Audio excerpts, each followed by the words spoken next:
Shalom saudaraku. Saudaraku, dari 2 Raja-Raja 4 ayat 1 sampai 7 kita akan belajar dari seorang janda nabi, saudara.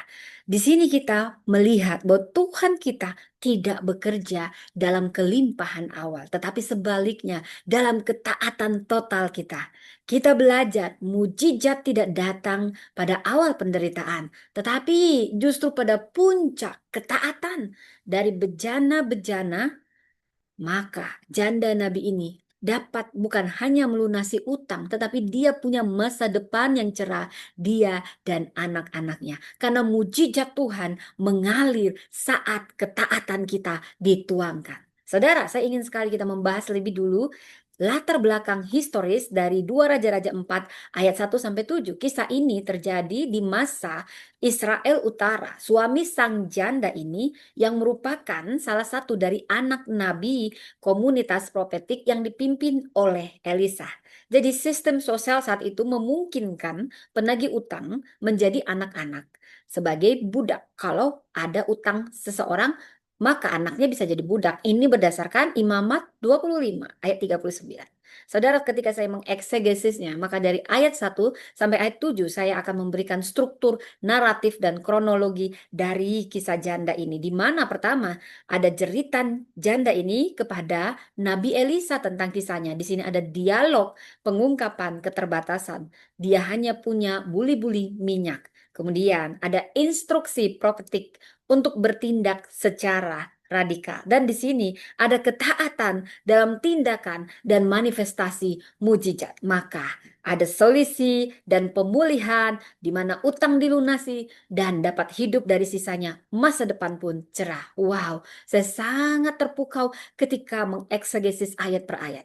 Diawali di mana ada kesulitan ekonomi ayat 1, ini bukan tanda kekurangan iman. Bahkan rumah seorang nabi pun bisa mengalami kekurangan. Jadi, bila kita menghadapi kesulitan ekonomi, bila seseorang menghadapi kesulitan ekonomi, saudara, itu bukan tanda orang ini kurang iman, saudara.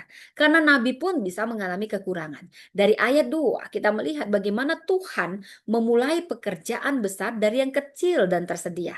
Dan di sini penuh dengan tuntutan ketaatan penuh, sehingga ada bentuk tindakan yang tidak logis. Maka mujizat pun terjadi bahkan dalam ruang ketaatan, bukan keraguan. Dan mujizat Allah membawa pelepasan dan kelangsungan hidup. Wow, saudara, saya terpukau.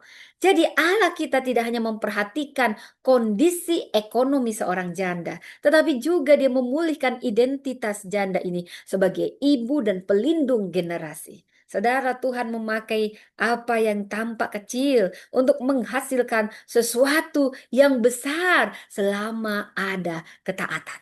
Saudara, dari janda nabi ini kita belajar 7 teladan utama. Pertama, iman dalam keputusasaan karena Tuhan mendengar seruan hati yang hancur.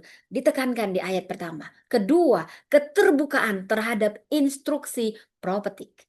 Di ayat 4, iman dimulai dari kesediaan kita mendengar dan melakukan. Ketiga, ketaatan total, saudara. Mujizat tidak datang tanpa tindakan. Dan keempat, ini perlu kerendahan hati untuk meminta pertolongan.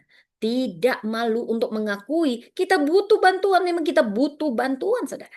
Kelima, ketekunan dalam proses. Terus menuang hingga akhir tanpa menyerah. Keenam, mari kita ikut sertakan keluarga kita, anak-anak kita dalam proses iman seperti janda nabi ini.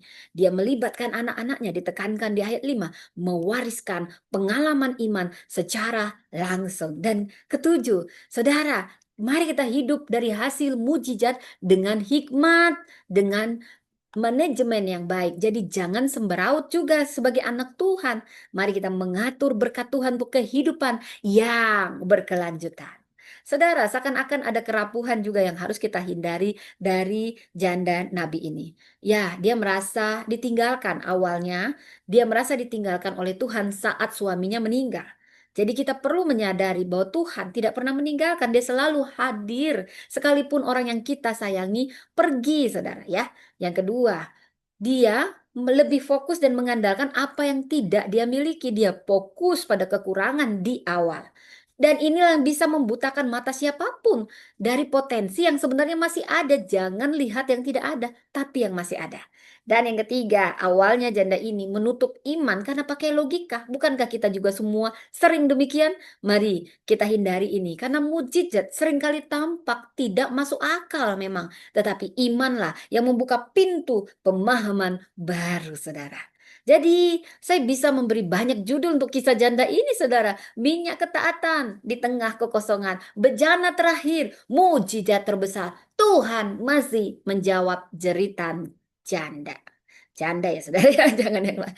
Jadi, saudara, dari janda Nabi ini gambaran perempuan yang awalnya kehilangan banyak, namun tetap beriman. Dan di tengah ancaman dia bisa kehilangan anak-anaknya yang akan jadi budak, dan dia datang kepada Tuhan. Tuhan memulai dari apa yang masih ada yang kita miliki, bukan yang tidak ada. Bukan dari yang kita harapkan, tetapi dari yang tersedia. Dari sini kita belajar ketaatan mengundang aliran mujizat.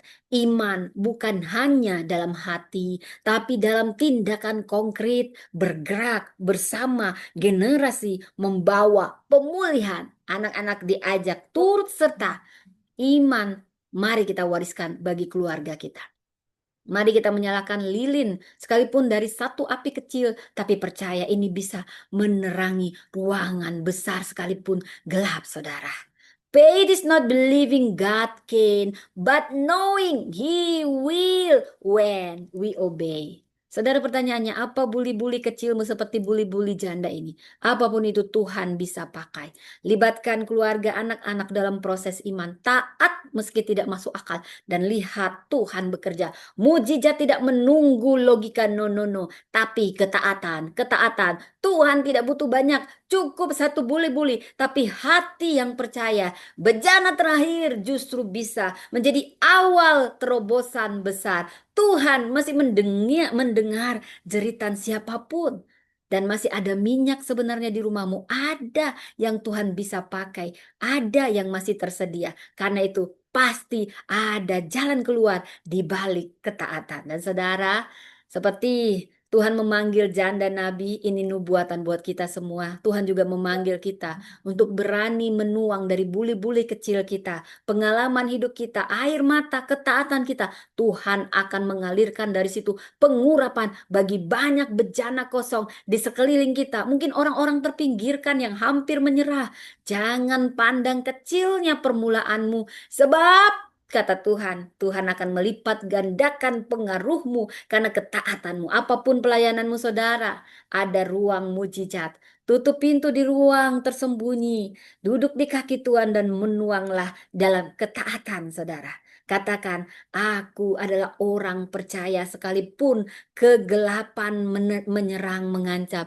Aku akan tetap menuang dalam ketaatan di tengah ketakutan. Aku memiliki Allah yang besar yang akan menjawab jeritanku, yang akan melipat gandakan minyakku dan memulihkan masa depanku.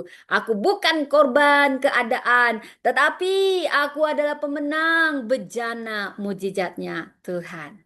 Tuhan memberkati.